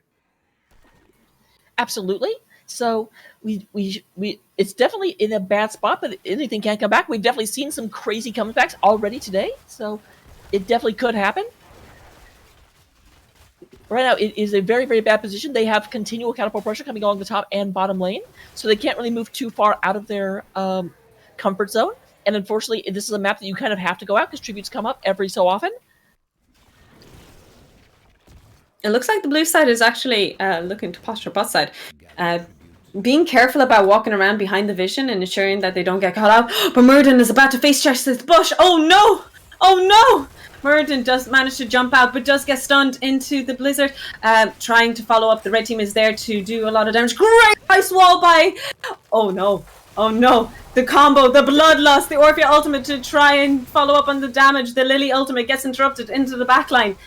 Thrall does get bursted down. Sonya and Cassie are trying to kill everyone on the other side, but it is going to be Orphea who gets shredded by the 3 players. GG has been called. Really, really, really nice play there. That was a great bait. Sonya alone in the lane while the rest of the team was standing in bush, waiting to murder the rest of the team. Well played. Absolutely. 1 second. Sorry. My keyboard disconnected. I'm trying to figure out what happened. Well, at the moment, the core is going down slowly but surely, and the red team did call GG. Malfurion isn't going to be able to defend this, unfortunately, with an Abathur hat, and the next game goes to Team Nyx in a 1-for-1 series.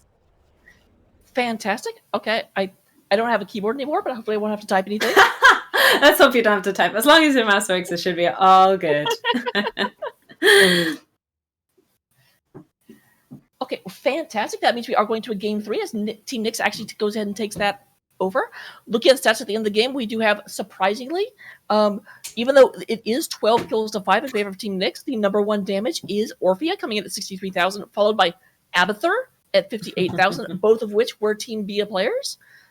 Cassie does come in at 57,000, just behind the Abba.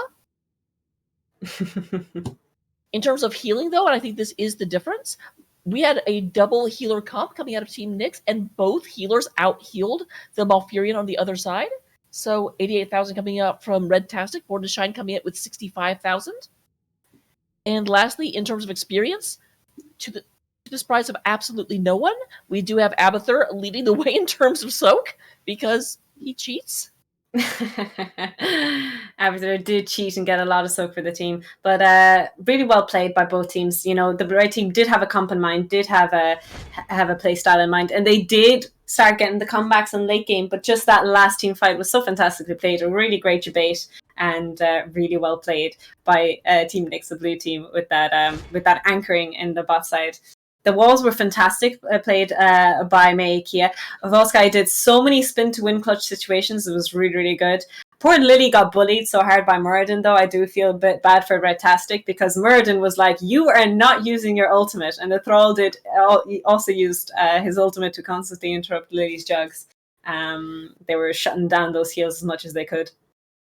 Yeah, I do definitely have to wonder if we're going to have a situation where we get a different healer than Lily.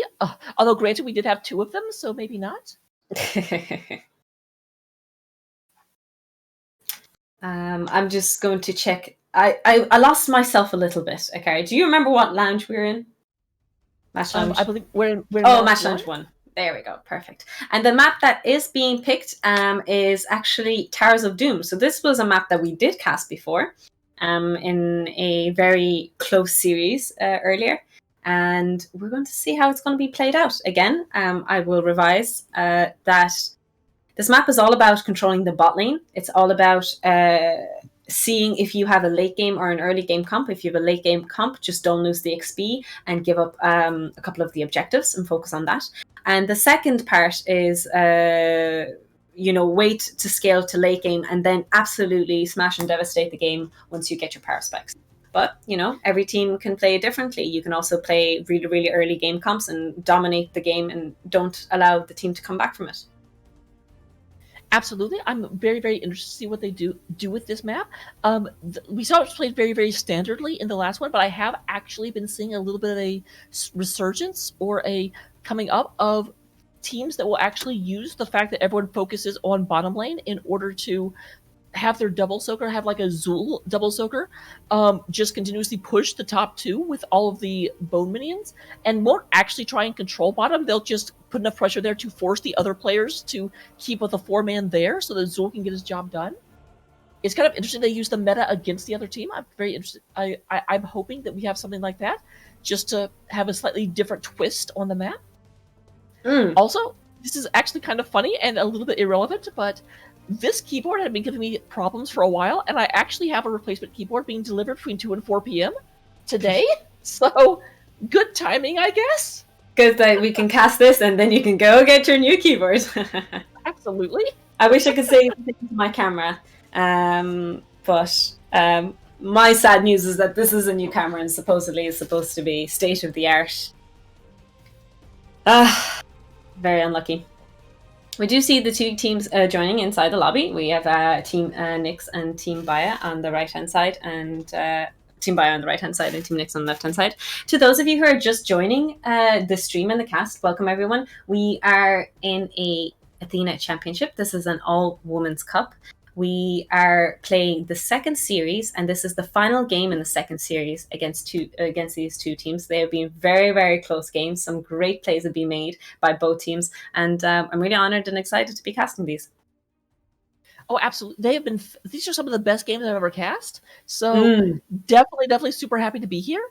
Granted, I do a lot of amateur casting, and I'm not the best player, so I usually take people around my own skill level. But this is amazing. So, very, very much worth seeing. My cats have also very much been enjoying it. I can see, and your cats have been enjoying it. I think the viewers have been enjoying your cats, just saying.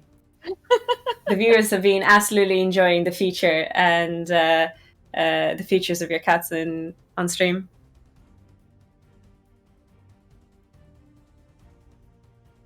Oh, it looks like we may have a slight delay going into this map because there is a German streamer that may be coming in and casting it as well. So we'll hold by for just a sec to see if that actually happens. While we wait, I already covered this a little bit in the first series, but if you weren't here at the time, this is a map that globals are very, very big. Maybe not as big as they were on Cursed Hollow, but you do definitely see a lot of Brightwing play where you have like a Brightwing move up, delay when you have that like triple ultra phase. Brightwing will go up, delay one of them while you get the other one, and then you 2-on-1, whereas the 3-man goes in and tries to delay the southern one. So something like that. Another thing that you mentioned earlier was the double soaking as well. Things like Malthael, Zool are actually very oppressive and strong on this map, allowing a 4-man to remain bottom and continually pressure that 4-man bot. Like I said, bot is so important on this map to control.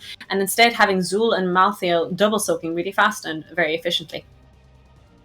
No, absolutely. Being able to commit the 4-man to the bottom and just let all of the soak be picked up by the two double soakers, it's sort of interesting because in some ways this is the map where the offlaner is the most and least important. And I say that because very, very often as the offlaner you don't have a lot of time to interact with the other offlaner. Your ship's in the night because if you stop to fight them, you're missing soak, so neither of you ever do. The big exception to that, of course, is the when you do see lots of Vikings taken on this map, because very, very often you will have one Viking in the top lane, one Viking in the middle lane, and then usually Eric is hanging out to disrupt the rotation of your other offlaner of your competition. Yes, the Vikings can get a lot of value here, but we haven't seen any Vikings picks or bans at the moment. From either of the teams. It is something that the ladies don't seem that they find it oppressive. Albeit in their defense that just in Storm League across the board, you don't really see Vikings. It is a very rare pick and rare draft, despite them being quite strong. So it's definitely something I'm a little bit more familiar with because my coach is a Vikings main and just constantly telling me this is how you should do this. And I'm like, yeah, but that's hard. And we are ready to go into game number 3 of the second series, the best of 3. We have Team Nyx versus Team Baya in such a close game. Really exciting series, and it's going to be absolutely fantastic to see who's going to win this game, because both games were so close, and it was almost like a turnover who actually ended up winning.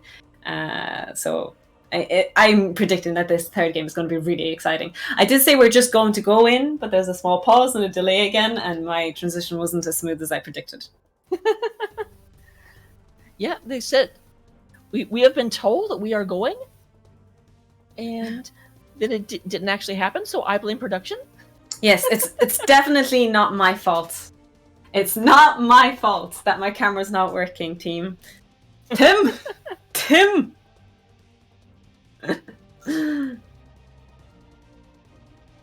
Oh, okay. I think I understand what the issues were. Okay, we're ready to go, and we're starting the second series, the third final game of the best of three. Yep, it was a slight bit of miscommunication in that the person that said we were going was not the one who had the button, and so they were like, "Can you press the button to go?" Which is something I didn't think about because I'm used to like just sitting here and being entertaining, so I didn't even pay attention to who had responsibility, but it was not me, for note. So we do have the first ban coming out on the side of Team Nyx. This was map pick on the side of Team Bia, so obviously they do get first pick and first ban. Yes, so they do get first ban. If you recall, they did ban. I was going to say they did ban out Falstead in the last series, and I'm expecting to see that ban again. They absolutely do not want to deal with the burb. The burb is annoying. The burb is toxic. They don't want to. They say goodbye to the chicken, but they do give that respect ban to Valk and said, "We are not letting that Sonya through anymore."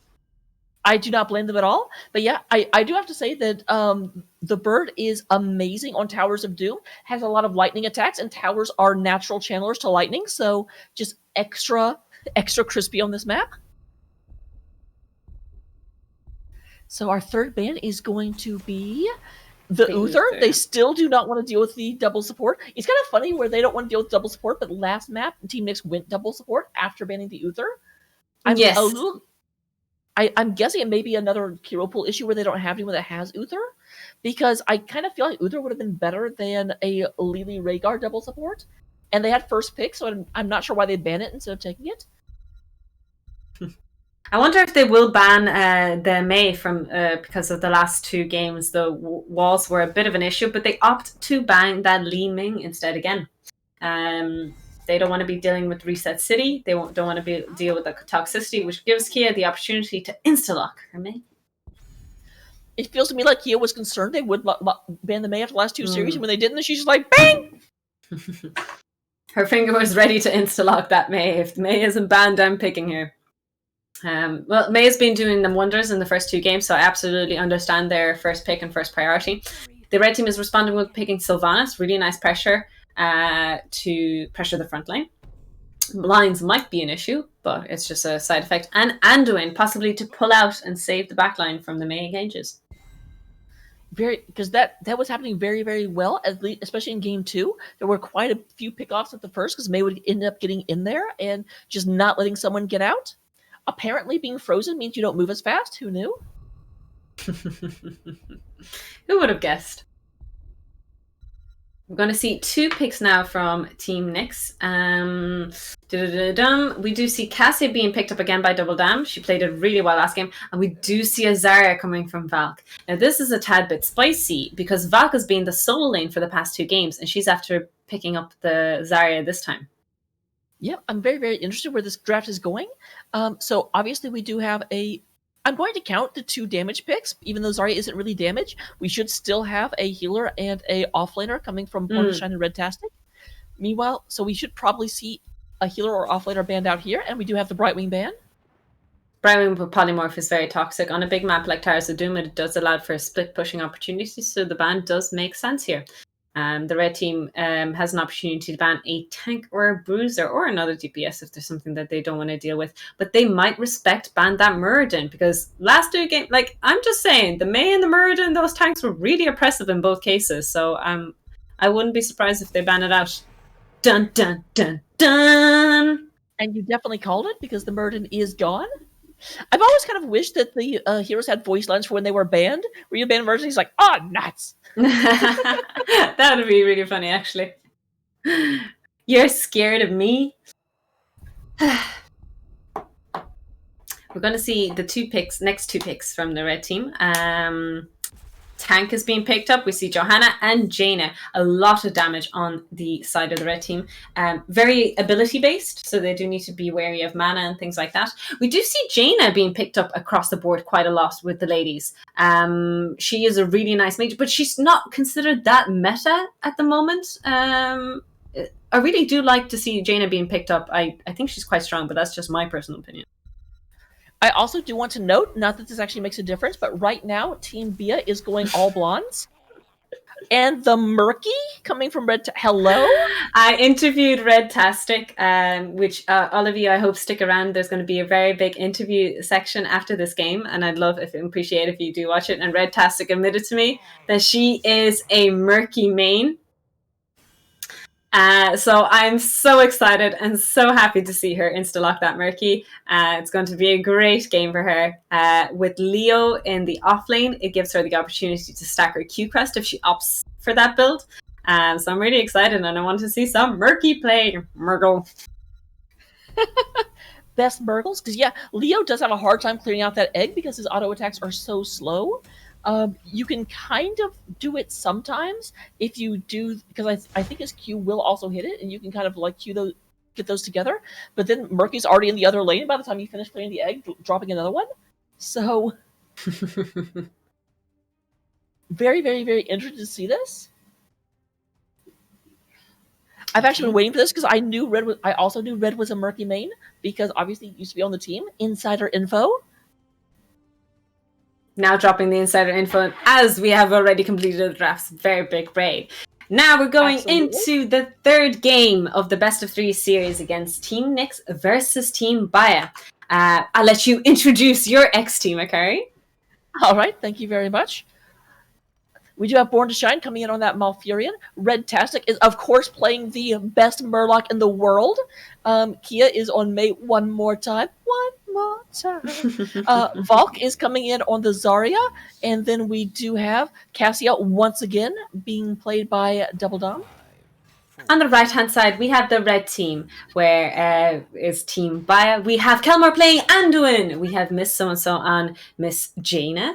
Mystyle now switching from Murden to Johanna. Scaly on Sylvanas, and Sile playing Leoric. We do see a spicy, naughty push there by the red team going bot lane. Well, they do have Sylvanas. This is something you always want to be aware of, because obviously Sylvanas can shut off the towers, get you a lot of free damage, and it does look like they're not actually responding to it right away, so they may go ahead and just take out this tower or wall. Now they're starting to come down. The response was not immediate by the blue team, so they do end up securing a tower, but it's only one tower for a cheese strat like that. Retastic does end up getting a lot of XP there, completely isolated and completely free. And Leo does lose a bit of XP, so in the end, it's not a bad trade. Murky is being focused here by Sylvanas and Jaina, but Murky, run, Murky! Murky makes it out does alive. Survive, and actually this does give a opportunity for the blue team to move in and get a counter tower. Okay, maybe not quite. They could. I feel like they could have actually got that, but now we do have a root coming out on Kia. Kia just go ahead and get away. Volkswagen gets focused a bit. There comes the Anduin pool, saving Sylvanas. Yeah, the Anduin pull does save Savannah. Kia has to pop her stasis to try and stay alive, but the root doesn't quite connect. Great Malfurion root to put the backline into the sleep as they are not able to follow up on the Johanna. What a clutch save there by Born to Shine. Oh my goodness. I might, during this casting, be cheering on for Murky. Bear in mind, I am in no way supporting Team Nyx over Team Baya. I am unbiased, but it's just Murky, man. It's Murky. I mean, I'm doing my best to be as unbiased as I can, but of course one of these is my former team, so it's a bit harder for me. I did play with these girls for about half the week. We do see a couple of engages going on through. The red team does secure the Suiciders camps, and they're going to be able to push in. Sylvanas pressuring the front like Kia, and Malfurion in a spot of trouble. Malfurion popping extremely low. Great dodge there by Sylvanas from the root to try and follow up onto the Malfurion, but Malf does get away. Double Dam does secure the camp. Oh my god! To walk in, just doesn't quite step up to contest the objective, but they are in a spot of trouble. Kia is going to be put to sleep into... Johanna does end up securing the fall. Great stun there by Kia onto the Anduin, and Anduin is next on the list for the death penalty. I do want to point out just how quick the response time from the Malfurion was. Born to Shine sees that pull, immediately sees where the pull is going to go, and drops the root where the tank was going to end up, and puts them and catches them right there. Fantastic play. Yeah, really well played there. Despite the ping issues, Born to Shine is landing those roots phenomenally. Really well played there. This does mean that Malfurion is going to be getting the objective in the bot side. Red Tastic is going to try and get the channel off on top side, but Leo is bullying the fish. Stop bullying the fish! No bully. We do have Johanna moving up as well. It has been 1-1, but everyone is moving up right now. And keep in mind that Anduin and Sylv are actually towards the back. Anduin is currently chasing Valk Slays up, but there's going to be a big old brawl happening right up here. However, unfortunately, one of the sides of the brawl has a fish, which is not necessarily the... Whenever you go to the pub and you want someone there in case something goes, you usually don't bring a fish with you. Kia is doing great work there to zone out. Volska pressuring the backline very well. Nice zoning route to ensure that the team doesn't pressure and push down, which makes sure that Murky does get the objective. Really nice, really well played. Murky is going for Fisheye at level 1 and Tougher Fish on level 4. Really, really interesting choice picks here. I mean, the puffer fish definitely does not surprise me at all. The sad thing is I can't read the talent because I can't actually bring up talents because I can't use my keyboard. I forgot that you don't use your keyboard. I will discuss talents like a professional. It's fine. I got this covered, Akari. Oh, we do see a possible engage here by the red team, though, with Sylvanas trade possibly looking to tower dive, shutting down that tower. Johanna is getting slowly shredded. Double down, trying to do everything she can in Cassie to pressure. May forcing an engage. Great use of her Blizzard to try and get onto the backline. But it is going to be the front line that gets shredded. Mew still is pulled out by the end of Sylvanas. Has to eat herself out, but Mew is popping extremely low. Sacrifices herself to save her DPS like the tank she is. Absolutely. That is going to be a third kill in favor of Team Nyx over Team Bia. So we do have that is going to trigger Team Nyx to move up and actually aggressively invade their opponents' camps. This is scouted out, but they don't have a tank yet. Are they actually going to try and go in there? Cassia makes that a very, very dodgy proposition by going ahead and blinding and stabbing a lot into a Sylvanas. Sylvanas is running out of mana. Kia doing so much work to pressure, but Scaly is playing so well around this around the AoE slow from Kia. Oh, but the route onto the Sylvanas might be put her in a spot of trouble as she goes to bed. Great work by Johanna to peel for her backline, pressuring the heal and the front line at the same time. Meanwhile, it does look like Johanna is moving in and actually taking a mercenary camp while this is going on. Taking that, but we do actually have a fight at the bottom, and this is a fight that most likely Bia is going to win because neither Murky or Johanna are there. Kelmore's going to... Valk desperately tried to interrupt, but did sacrifice her life for it, and unfortunately didn't get the interrupt either. But it might be more people falling on the red team. No, the red team does get away. Cassia was taking the camp. They tried to prioritize the camp over the objective, which is fine. But Sylvanas' trade does make sure that the camp doesn't push into the fort. So we do still have Leoric and Murky moving back and forth. Again, this is kind of the thing. Even though Murky is actually pretty good against Leoric, they don't actually get to interact all that much. They're just too busy killing stuff. But the thing is that Murky's puffer fish stacks keep going up as they do that, and Leoric isn't actually getting a passive benefit. Yeah, the double soaking lane between Syl and Redtastic is not going to be that entertaining as they're just going to avoid each other. Johanna falling sword, Jaina Ring of Frost trying to secure a couple of kills, but the Johanna is falling extremely low. Cassia's ball of lightning spreading back and forth. Double Down is going to die. Antoine ultimate onto the Johanna to secure the kill. Malfurion is next on Johanna's list because Johanna's like, I'm not a tank, I'm a DPS feck and I'm going to kill them all. She's running after the rest. What backline? My backline? There's no such thing. We only murder. They tried to secure the kill and Sylvanas and Zarya falls down. Johanna says, I'm not a tank, I'm a crusader. That is what Jojo says, and she runs it down and decides to go onto the Kia while Tara is focusing her. Okay, Sylvanas does use her trait to deactivate the fort and manages to ensure that Johanna doesn't fall too low in HP. So this does actually mean a conversion for fort going to Bia in the bottom lane. So definitely looking into that. We do have some easy... Oh, not so easy experience. They actually got stopped by the opposite soak. Johanna's getting a lot of damage. Does go ahead and use her trait in order to become unstoppable and gets pulled out by the Anduin. Really great channel there. They managed to get the channel off. They managed to get the bot fort, and they're getting the camp. The red team, who were slightly behind in the beginning, are now gaining momentum, gaining ahead. There is such back and forth.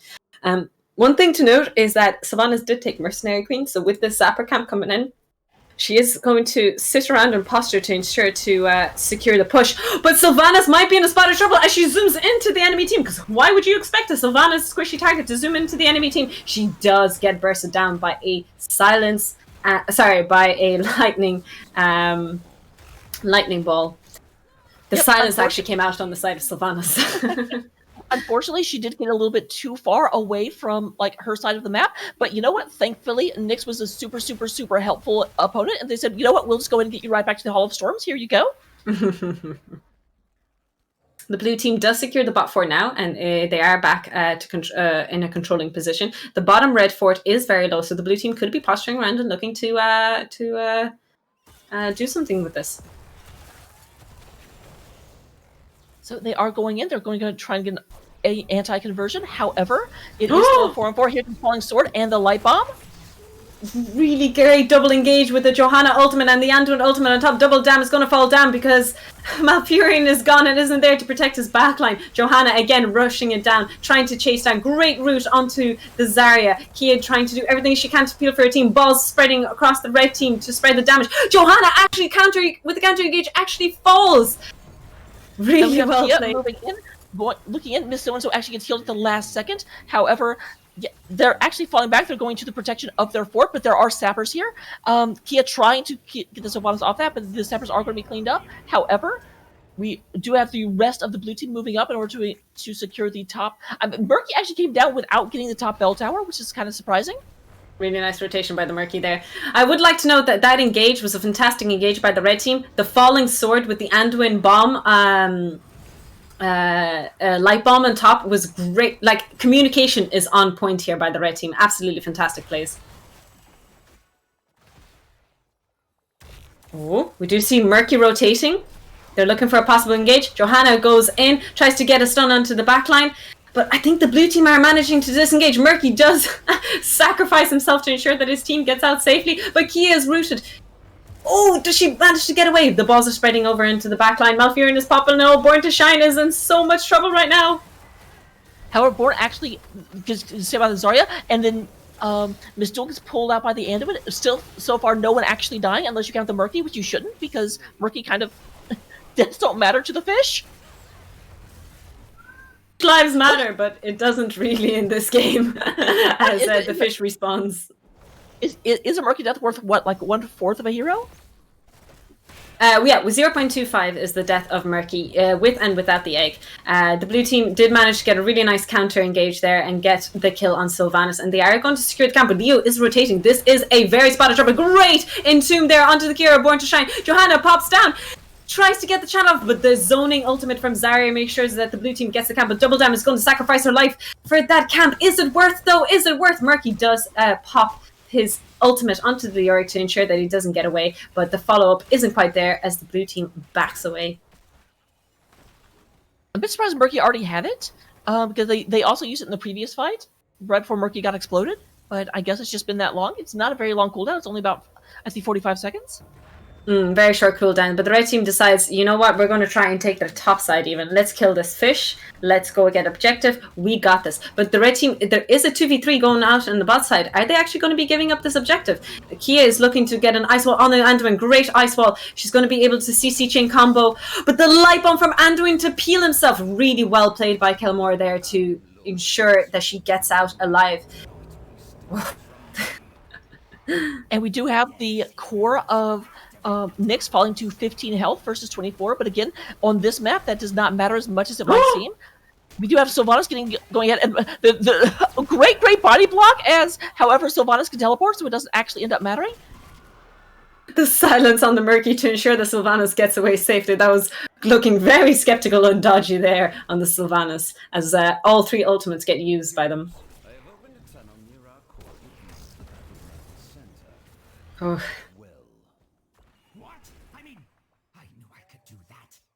Do you see the push care come inside of the blue team? They have a zapper camp coming in. They're going to try and secure the bottom bell tower here to control the map better. Oh. Absolutely. It's been a fight we've seen before, but the thing I want to note is that Nyx has actually successfully avoided the falling sword a few times. There is Double Dam. Leo tries to get them in there, but Leo is now being put to sleep. Great Jaina Ice Wall to zone in the backline, but the Anduin ultimate is going to get so much value. May just gets absolutely burned down. Murky tries to stun the Jaina to ensure that the damage output isn't there, but Val gets absolutely shredded by the double damage frontline by Sylvanas and Jaina. Malfurion is the next on the list, as it is a penta kill on the side of the red team. So there we have, this is actually going to convert the bottom bell tower, and may convert more, because they will have a couple of seconds after this finishes in order to put pressure on other lanes. Murky is going to go up here and probably bribe this camp. Or not. Murky may not have taken bribe. Again, I can't actually see talents, so excuse me. I believe Murky didn't take bribe, if I remember the talents correctly. The red team do get the double objective here with a 5 tower shots for each, 10 total, quick math, and get the blue team's core down to 5 tower shot HP.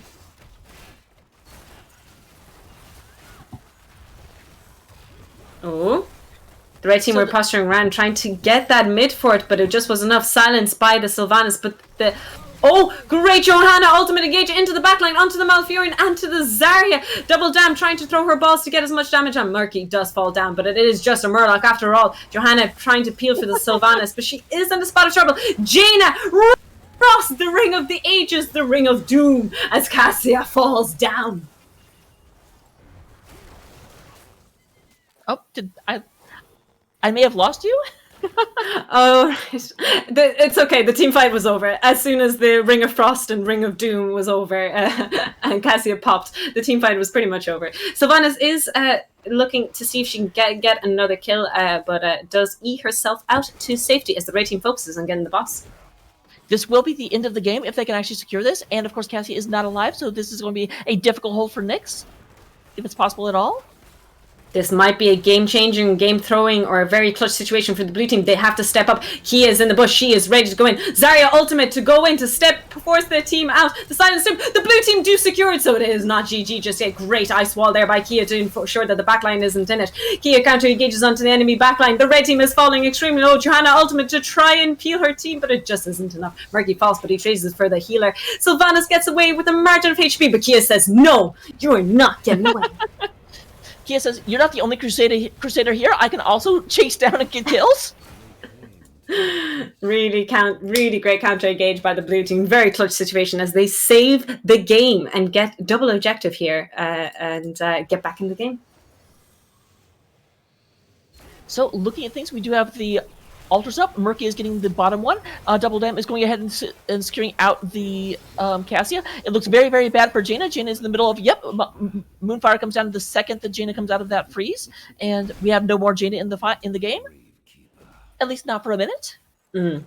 The blue team is securing the camps. They're going to get bot tower. They might be looking to get double bell tower in the bot side, which again, like I said thousands of times, bot control is super important. However, they need to be wary. The red team do have a talent tier advantage, a whole level talent tier.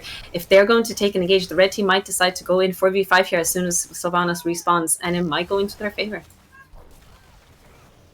So Murky is going ahead and just about to secure their bell tower. Meanwhile, here comes the big fight coming in on the other side.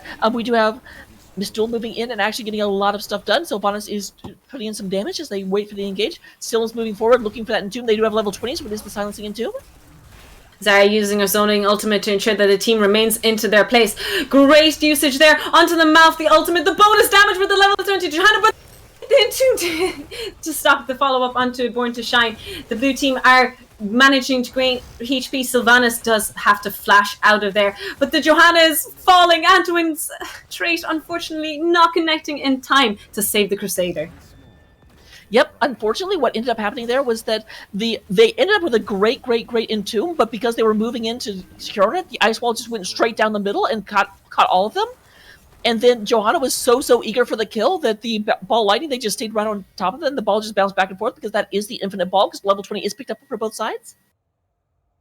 Yes, this is the level 20 for both sides. Again, this is not GG for either of the teams. This is such a clenching situation because the blue team can get the channel. They're going to get 5 shots, but it's still not game over. The towers are still full HP. Sylvanas might be in a spot of trouble here. Cassia, Double Dam is after Scaly, but she does have a team to back her up in the top side.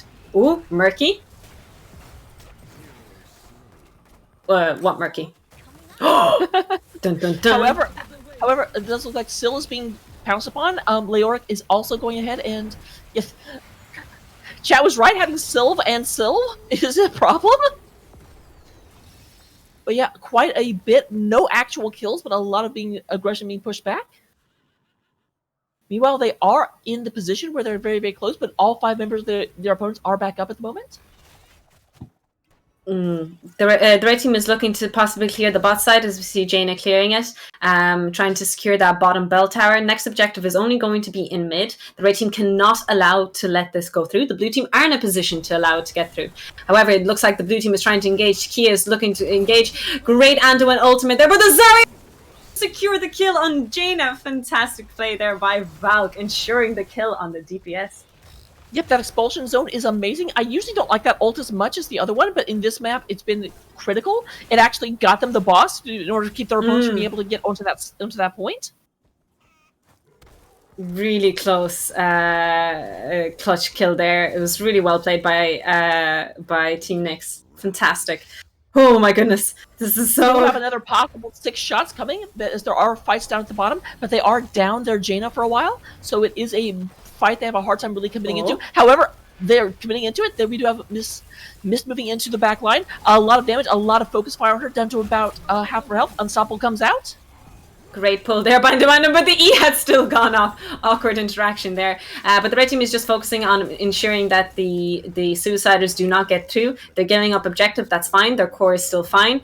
They just don't want those Suiciders to get through. Johanna spamming her ultimate because she knows that she can use it off cooldown very often. And when it does pull Johanna out to safety from that sleep CC chain that is very dangerous.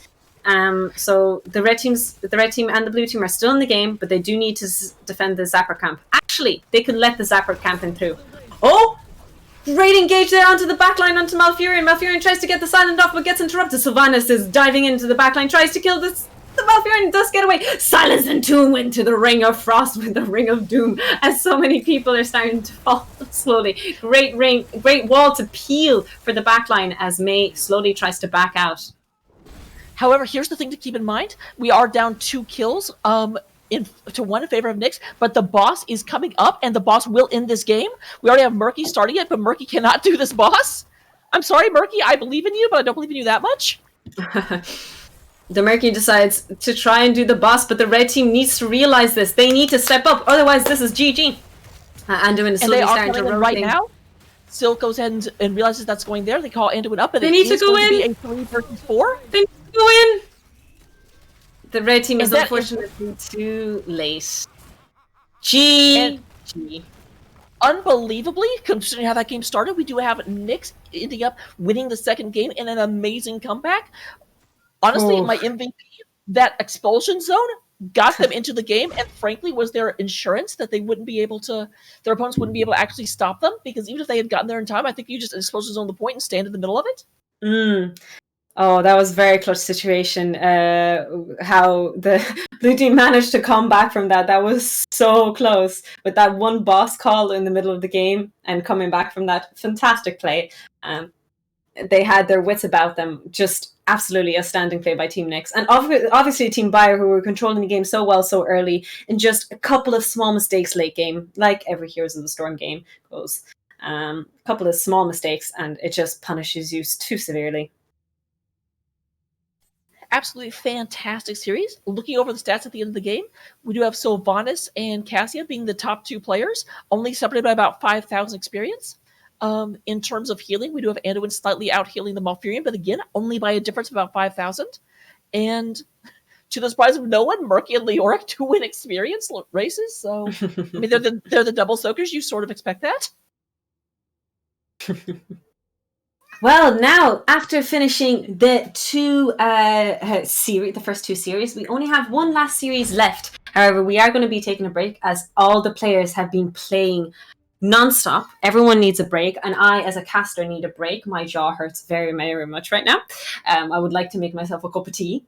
For this 1 hour break, I have prepared a set of interviews that I had the honor of of doing. I've managed to interview some well-known ladies in the Heroes Lounge community, some ladies from NA and from other scenes, some ladies from the pro scene, and make a collage out of it. I think it's a really great representative of the community, and I'd really appreciate for you guys to stick around and enjoy your lunches and enjoy your dinners wherever you may be, and to check it out. Thank you so much. First off, I just want to ask